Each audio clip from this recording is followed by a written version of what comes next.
Welcome back to my video guys.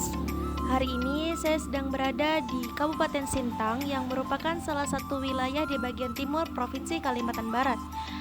Kabupaten Sintang ini memiliki wilayah yang cukup luas, bahkan merupakan wilayah ketiga terbesar setelah Ketapang dan Kapuas Hulu. Luasnya wilayah Sintang membuatnya memiliki berbagai objek wisata alam yang memukau.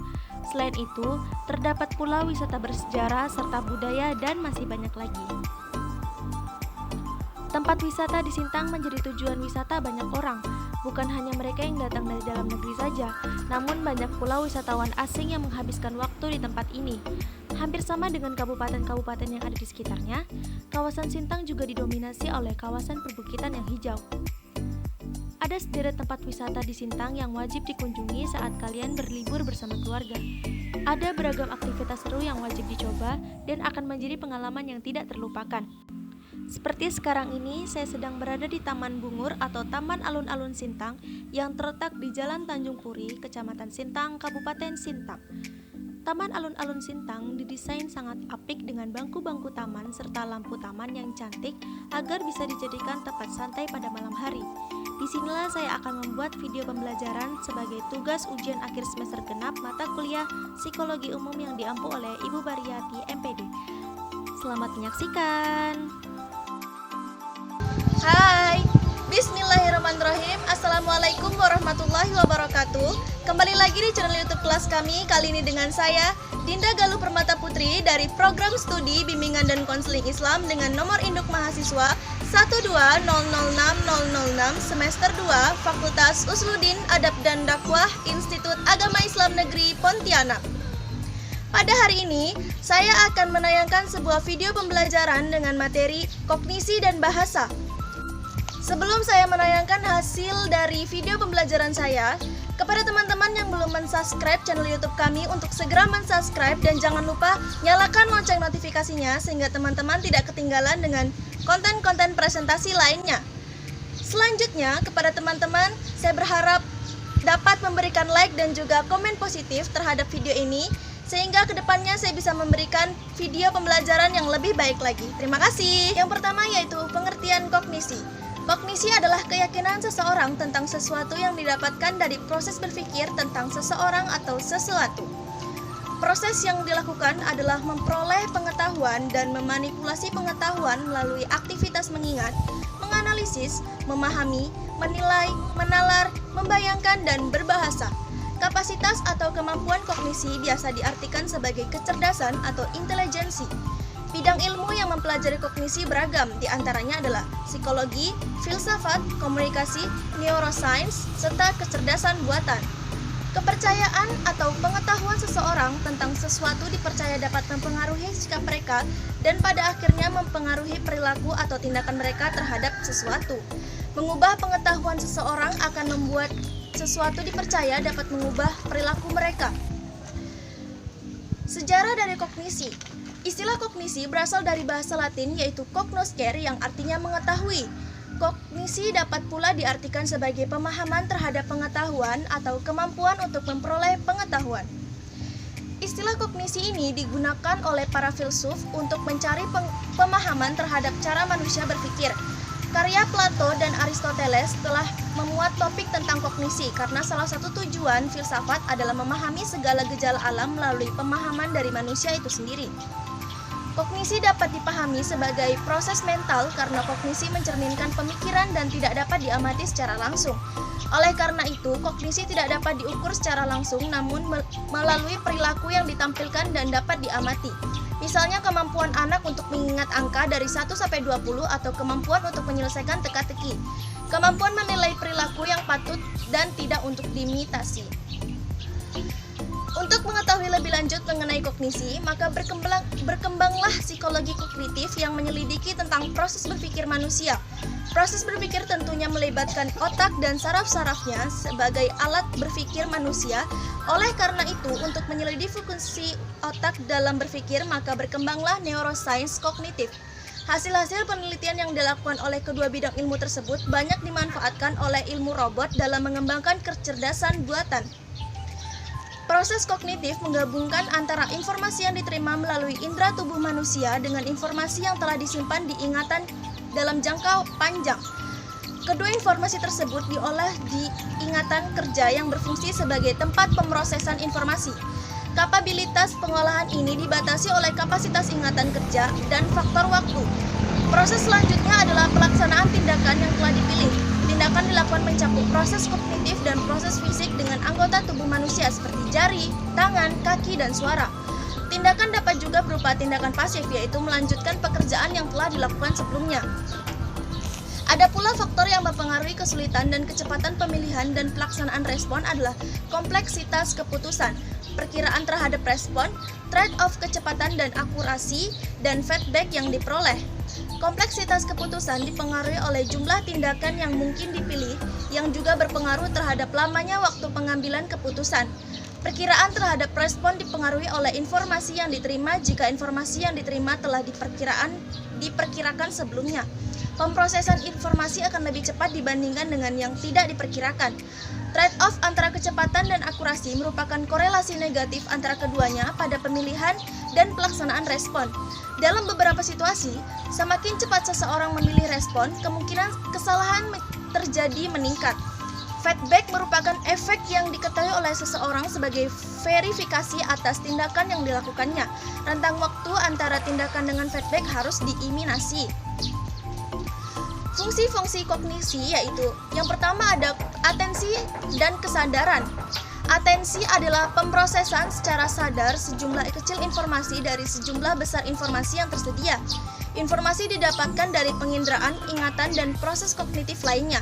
Atensi terbagi menjadi atensi terpilih dan atensi terbagi. Kesadaran meliputi perasaan sadar maupun hal yang disadari yang mungkin merupakan fokus dari atensi. Yang kedua yaitu persepsi. Persepsi adalah rangkaian proses pada saat mengenali, mengatur, dan memahami sensasi dari panca indera yang diterima dari rangsang lingkungan.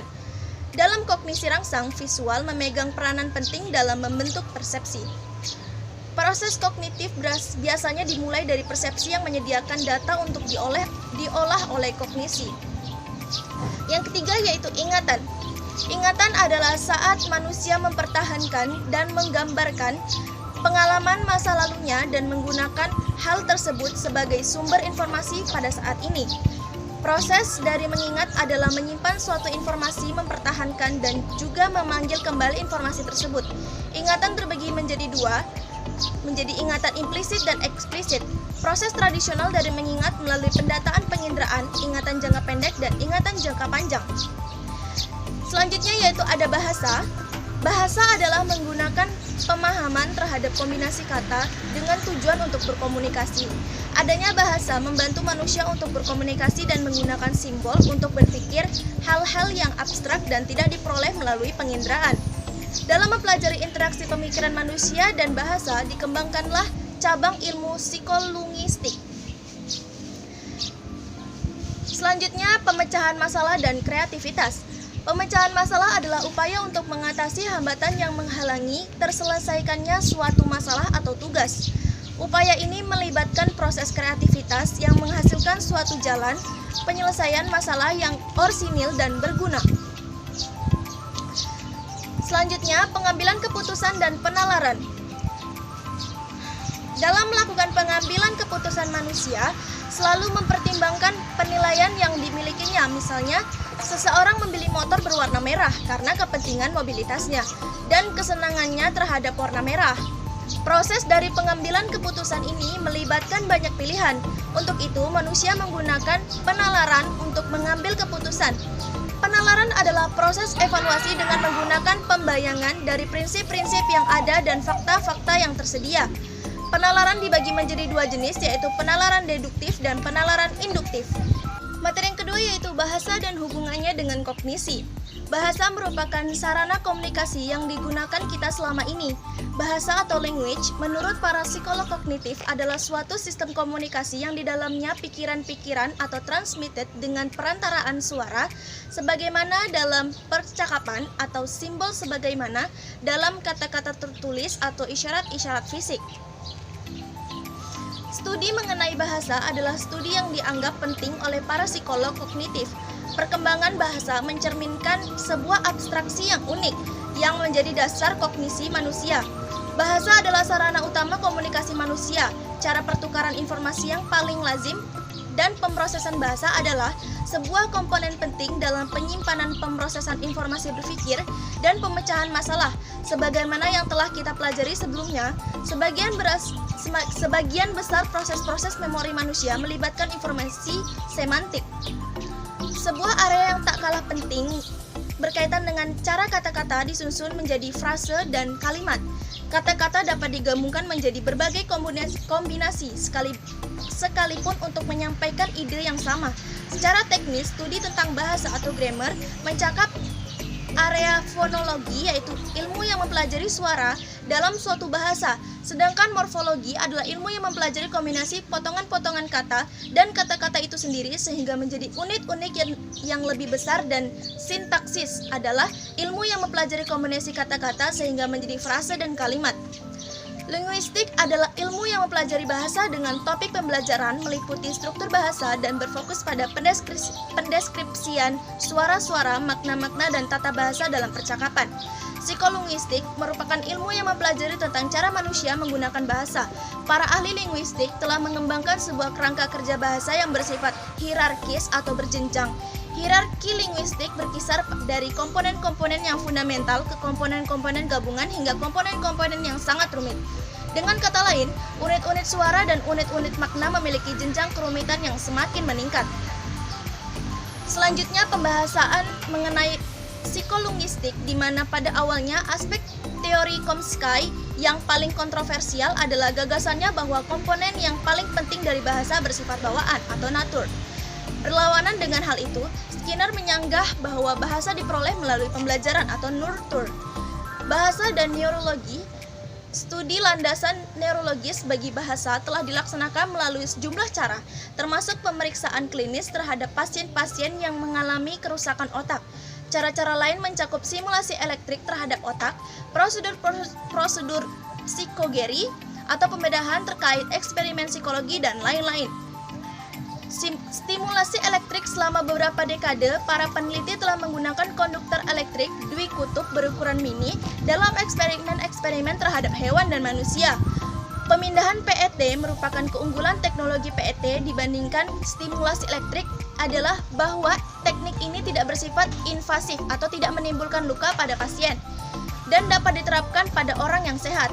Saat kita membaca atau mengamati suatu objek visual seperti lukisan, mata kita melakukan serangkaian gerakan yang disebut gerak sakadik, dan terdapat sejumlah periode waktu saat mata kita berhenti selama sesaat disebut fiksasi, yakni sekitar 250 milidetik. Rentang waktu itu tidaklah absolut sebab terdapat perbedaan pada tiap-tiap orang dan bahkan pada orang yang sama sekalipun. Waktu fiksasinya dapat berubah-ubah. Sejauh ini, pembahasan kita mengenai proses membaca terpusat pada rekognisi huruf-huruf dan kata-kata dan tidak membahas konteks. Dalam sebagian besar kasus, alasan orang membaca adalah untuk memahami makna bacaan yang disajikan dalam tulisan. Kita menggunakan istilah pemahaman dalam membaca untuk menggambarkan proses pemahaman terhadap makna suatu materi tertulis.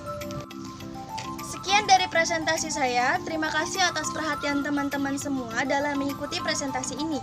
Semoga presentasi kali ini dapat menambah wawasan teman-teman, dan apabila ada tutur kata dan perilaku saya yang kurang berkenan di hati teman-teman, mohon dimaafkan. Terima kasih atas perhatiannya. Wabillahi taufik wal hidayah. Wassalamualaikum warahmatullahi wabarakatuh.